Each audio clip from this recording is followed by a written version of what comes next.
اگر وہ جو دھیرے دھیرے ہلو ہلو مشورے ہوتے رہتے اس کے اندر دین کی باتیں آئیں گی نا، تو بچے کے زندگی میں دینی اثرات زیادہ رہیں گے.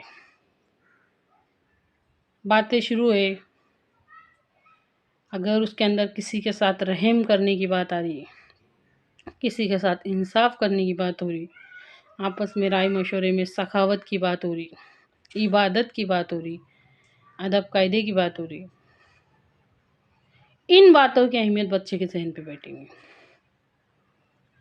اچھی طرح سے غور کیجیے اس بات میں. اگر کسی کا قرض دینے کی بات ہو رہی تو بچے کے ذہن میں دینے کی بات بیٹھیں گی. اچھی طرح سے سمجھیے. اور مرنے کے بعد کیا ہونے والا ہے اس کے بارے میں ڈسکس ہو رہا گھر میں.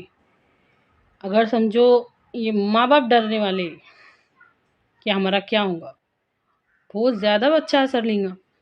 معمولی باتیں نہیں ہے، سوچ کے دیکھ. اس طرح اگر بچوں کے سامنے جنت جہنم کی پل صراط کی باتیں ہوں گی اور ایسی اس انداز میں ہوں گی، ایک دم سیریسلی انداز میں ہوں گی کہ بچوں کو حقیقت جیسی لگے، تو بہت زیادہ اثر پڑے گا. غور کر کے دیکھو، سوچ کے دیکھو.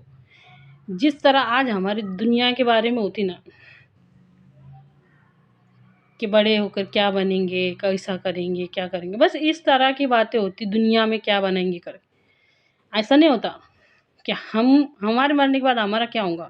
اس طرح کے سیریسلی انداز میں ہمارے گھروں میں ایسی باتیں نہیں ہوتی. اچھا چلو، گھر سے نکل کے اگر بچہ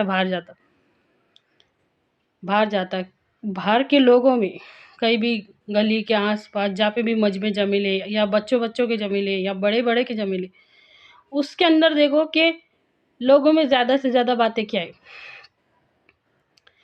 کہاں سے بچہ دینی اثرات اپنے اندر لائیں گا.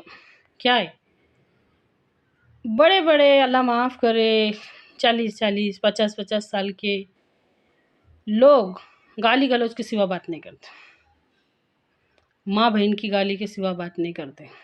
اگر ایسے لوگوں میں سیریسلی انداز میں دین کی باتوں پر بات ہوگی تو بچے کے اندر دینی اثرات آئیں گے. لیکن ہوتا کیا ہے، ایسا غور کر کے دیکھو، ایسا ہوتا کیا، ایسی فالتو باتیں جس کا دین سے بھی کوئی تعلق نہیں ہے اور دنیا میں بھی اس کا کوئی فائدہ نہیں ہے. کرکٹ کے بارے میں کچھ بھی نیوز کے بارے میں ایسی بات جس کا کوئی فائدہ نہیں، ایسی آلتو فالتو باتیں